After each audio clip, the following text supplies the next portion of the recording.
አትፍሩ፣ አትሸበሩ፣ አትደንግጡ፣ ጸንታችሁ ቁሙ። ረጅም የሆነ ኔትወርክ ነው ምድሪቱ ላይ ተተክሎ የማየው። በፍጥነት ከፍ ብሎ ሲወጣ አያለው። እንደዚህ የሚል ድምጽ ሰማው። የጠላት ክፉ ምክር ሊያስተጓጉላት በኢየሱስ ስም አይችልም። ሰላም ለእናንተ ይሁን። በዓለም ዙሪያ ያላችሁ ሁላችሁም የክርስቶስ ኢየሱስ ሰላምና ጸጋ ይብዛላችሁ። እህታችሁ ሜሮን ድንበሩ ነኝ። ክብር ሁሉ ለአምላካችን ለእግዚአብሔር ይሁን። ዛሬ ወደ እናንተ ብቅ ያልኩት እግዚአብሔር አምላክ ባሳየኝ ራእዮች ነቅተን እንድንጸልይ ነው። 2018 መስከረም 10 ላይ በአንድ ሌሊት 3 ጊዜ አንድ አይነት ራእይ አሳየኝ። ይህም ራእይ ከዚህ ቀደም ከ2016 አጋማሽ ጀምሮ እስከዚህ ጊዜ ድረስ እግዚአብሔር ለ5 ጊዜ ይህንን ራእይ አሳይቶኛል። ይህንን መልእክትም ነግሮኛል። ለዛ በተደጋጋሚ ጊዜ ወደ እናንተም እየመጣው እግዚአብሔር ያሳየኝን መልእክት እየተናገርኩ እንድትጸልዩ ብያለሁ። እንደገና ደግሞ በማገለግልበት በሐዋሳ የድል ብስራት ወንጌል ዓለም አቀፍ ቤተክርስቲያን በዚህ ራእይ ለረጅም ጊዜ ተጸልየዋል።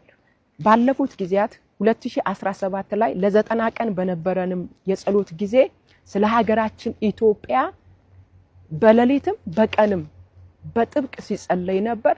እንደገና ሀገር አቀፍ የእናቶች የጸሎት ፕሮግራም ላይ ጥሪ ባደረኩበት ጊዜም ከእናቶች ጋርም አጥብቀን ጸልየናል። ነገር ግን 2018 መስከረም 10 ሌሊት ላይ 3 ጊዜ ይህንን ራእይ በተደጋጋሚ ጊዜ አየሁት። ለዛም ነው እንደገና እግዚአብሔር ይህንን መልእክት ይዤ ወደ እናንተ መጥቼ አሁንም ሁላችሁም ባላችሁበት ነቅታችሁ እንድትጸልዩ መልእክቴን ለማስተላለፍ የመጣሁት። ምንድን ያየሁት? መስከረም 10 2018 ላይ በኢትዮጵያ ላይ የተከፈተ ጦርነት አየሁ። በዚህ ጦርነት ከፍተኛ የሆነ የተኩስ ልውውጥ ሲደረግ አየሁ። ከዚህ ቀደም እንደነገርኳችሁ እንዳየሁት ራእይ የተለያዩ ሀገሮች ኢትዮጵያን እንወጋለን ብለው ያቀዱትን ክፉ ዕቅድ እግዚአብሔር አሳይቶኝ በዚህ ርዕስ እንድንጸልይ ጥሪ አቅርቤላችሁ ነበር። አሁንም 2018 መስከረም 10 ሌሊት ላይ በኢትዮጵያ ላይ የተከፈተ የጦርነት በር አየሁና ከፍተኛ የሆነ የተኩስ ልውውጥ ሲደረግ አየሁ። ተነስቼ ለረጅም ሰዓት በዚህ ራእይ ጸልያለሁ። እየጸለይኩ እግዚአብሔር አምላክ ግን ይሄንን ድምጽ አሰማኝ። አትፍሩ፣ አትሸበሩ፣ አትደንግጡ፣ ጸንታችሁ ቁሙ፣ በፊቴ ጸልዩ። ኢትዮጵያን የሚቋቋምም የሚያሸንፍም ኃይል የለም የሚል ድምጽ ሰማው። ወገኖቼ ከ2016 ጀምሮ እስከ 2018 ለ5 ጊዜ ተከታታይ ይህንን ራእይ ስላየው ሸክም ሆኖብኝ በጣም በእግዚአብሔር ፊት እጸልይ ነበር። በዚህም ጊዜ ጸሎት ገብቼ ነው ያለሁትና እግዚአብሔር በውስጤ ላይ እንደ ሸክም ስላስቀመጠው እየጸለይኩ ነበር ተደጋጋሚ። ከእግዚአብሔር አምላክ ይህንን መልእክት እንደገና ሳይ መጸለይ እንዳለብን ተሰማኝ። ስለዚህ ሁላችንም እንንቃ፣ እንጸልይ። እግዚአብሔር አምላክ ይዋጋልናል። እግዚአብሔር አምላክ ያሸንፍልናል። ጌታ የተባረከ ይሁን። ይህንን መልእክት ሰምቻለሁ። ሌላው ደግሞ ኢትዮጵያ ምድር ላይ ነው ይህንን ራእይ እንደገና ማየው።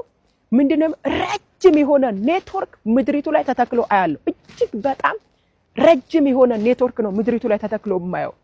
ከዛ በዚህ ረጅም በሆነው ኔትወርክ ላይ የኢትዮጵያ ባንዲራ በፍጥነት ከፍ ብሎ ሲወጣ አያለሁ። የሚወጣበት ፍጥነት በቃላት ምገልጸው አይደለም። እጅግ በጣም በፈጠነ ፍጥነት የኢትዮጵያ ባንዲራ እዛ ኔትወርክ ጫፍ ላይ ሲወጣ አየሁ። ይህንን ራእይ ካየሁ በኋላ ጌታ ሆይ ይህ ራእይ ምንድነው ስል እንደዚህ የሚል ድምጽ ሰማው። ኢትዮጵያ ላይ በጠላቶቿም በወዳጆቿም ፊት በፍጥነት ከፍ የምትልበት ጊዜው አሁን ነው አለኝ።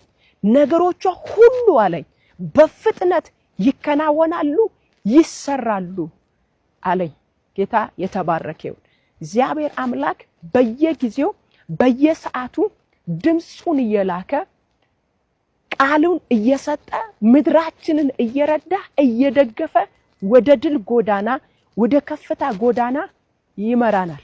ስለዚህ ከኛ የሚጠበቀው ስለ ሀገራችን መጸለይ፣ መንቃት፣ በሁሉ አቅጣጫ ነቅቶ መጠበቅ ነው።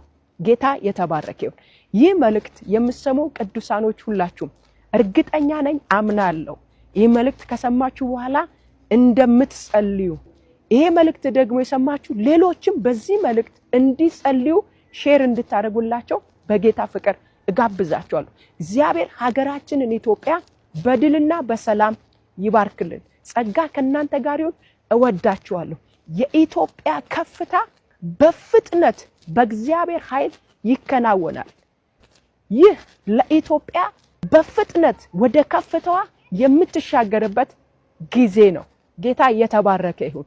የጠላት ክፉ ምክር፣ የጠላት ክፉ ፕሮግራም፣ የጠላት ክፉ ወጥመድ ኢትዮጵያን ሊያስተጓጉላት በኢየሱስ ስም አይችልም። ምክንያቱም እግዚአብሔር ስለ ሀገራችን፣ ስለ ትውልዳችን፣ ስለ ህዝባችን ተነስቷል። የእግዚአብሔርን ኃይል የእግዚአብሔርን እጅ የሚቋቋም የለምና አምላካችን እግዚአብሔር ስለ ምድራችን፣ ስለኛ፣ ስለ ህዝባችን ተነስቷል። አባት ሆይ እናመሰግናለን። ክብር ሁሉ ላንተ ይሁን። ይሄ መልእክት የሚከታተሉ ሁሉ በጸጋ ጉልበት ይባረኩ። ተባረኩ። ጸጋ ከእናንተ ጋር ይሁን።